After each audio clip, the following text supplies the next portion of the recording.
काल अध्यादेश काढलाय सरकारने, कसं बघताय?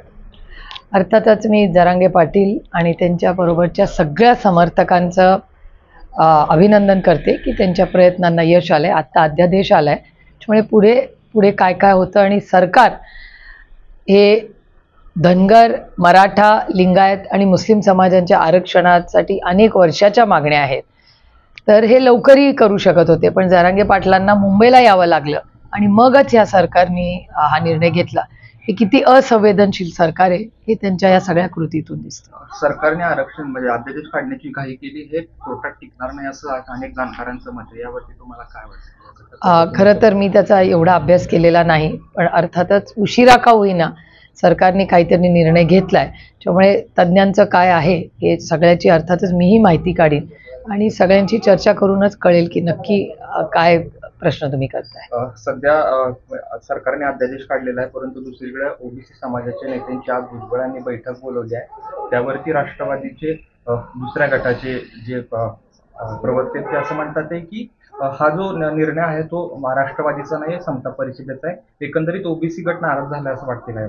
याच्याबद्दल मला माहिती नाही, पण एक आमचं ठाम मत आहे की मराठा, धनगर, लिंगायत आणि मुस्लिम समाजाच्या ज्या मागण्या आहेत आरक्षणाच्या बद्दल, त्याबद्दल कुठलंही सरकार या चारही घटकांना न्याय देईल. त्या सरकारबरोबर आम्ही पूर्ण ताकदीने राहू आणि त्यांच्याकडून नाही झालं तर आम्ही सत्तेत आल्यावर मराठा, धनगर, लिंगायत आणि मुस्लिम समाजाच्या लोकांना 100% न्याय देऊ.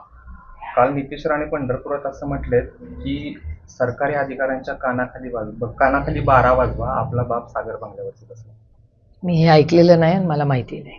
दुसरीकडे नितीश कुमारांचं तुम्ही बघत असाल बिहारमध्ये काय चाललंय, कसं बघताय एकंदरीत या सगळ्या? मला असं वाटतं इंडिया अलायन्समध्ये सगळेच आपापल्या परीने काम करतायत. ही काही वैयक्तिक आमची कोणाशी लढाई नाही, आमची वैचारिक लढाई आहे. आणि जी दडपशाही दिल्लीमध्ये होते आणि ज्याच्याबद्दल काल आदरणीय पवारसाहेबही बोलले की इन्कम टॅक्स, CBI, ED यंत्रणेचा गैरवापर करून पक्ष फोडणे, सत्ता फोडणे, घरं फोडणे हे करण्याचं जे काम सातत्याने सत्ताधाऱ्यांकडून होतं आहे त्याचा आम्ही जाहीर निषेध करतो आणि या दडपशाहीच्या विरोधात आमची लढाई जारी राहील.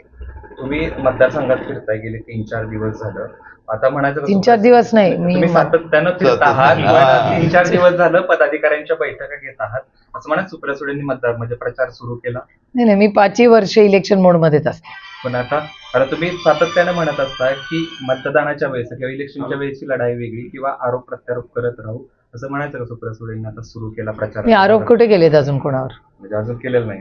नाही, माझं राजकारण हे खूप पॉझिटिव्ह राजकारण आहे. दुसऱ्यांच्या चुकीवर माझं राजकारण नाही चालत. मी लोकांची लोकप्रतिनिधी आहे. लोकप्रतिनिधीचं काम काय असतं? लोकांचे प्रश्न हे दिल्ली दरबारी माझ्यावर ती जबाबदारी. त्याच्यामुळे दिल्लीमध्ये लोकांचे प्रश्न मांडण्याची जबाबदारी म्हणून मी निवडून जाते. म्हणजे आज कांद्याला भाव नाही, ही माझी नैतिक जबाबदारी आहे. केंद्र सरकार इथे कारखाने, ऊसाचे एवढे कारखाने आहेत. इथेनॉल पॉलिसी केंद्र सरकारने बदलली, ती चुकीचीच होती. त्याच्या विरोधात महाराष्ट्राच्या वतीने एकच खासदार बोललो. कांद्याच्या बाबतीत अमोलदादा आणि आम्ही दोघंच बोललो. त्याच्यामुळे अर्थातच जर एखादी चूक सत्तेत कोणी, कधी आम्ही असो कधी ते असतात, पण सरकारने जर चुकीचा निर्णय घेतला तर त्याला जाब विचारायलाच लोकशाही म्हणतात आणि ती लोकशाही जगली पाहिजे, टिकली पाहिजे.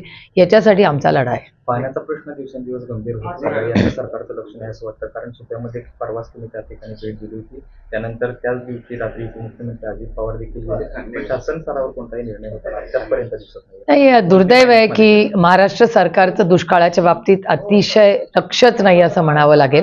याचं कारण असं की गेले 2.5 महिने मी महाराष्ट्राच्या सरकारला विनंती करते की अतिवृष्टी काही महाराष्ट्रात अनेक ठिकाणी झाली आहे, काही ठिकाणी दुष्काळाची परिस्थिती आहे कारण का पाऊसच कमी झाला आहे 2023 मध्ये.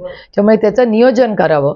म्हणजे शेतीचं पाणी असेल, गुरांना पिण्याचं पाणी असेल, पिण्याच्या पाण्यासाठी माणसांनाही टँकर असतील. त्याच्यामुळे दुष्काळ छावण्या काढण्याची तातडीने गरज आहे. मी पुरंदरला मागच्या आठवड्यात होते तेव्हा अनेक शेतकरी आणि सरपंच मला भेटले आणि म्हणाले की तातडीने या सगळ्याचं नियोजन करा आणि छावण्या लवकरात लवकर काढा.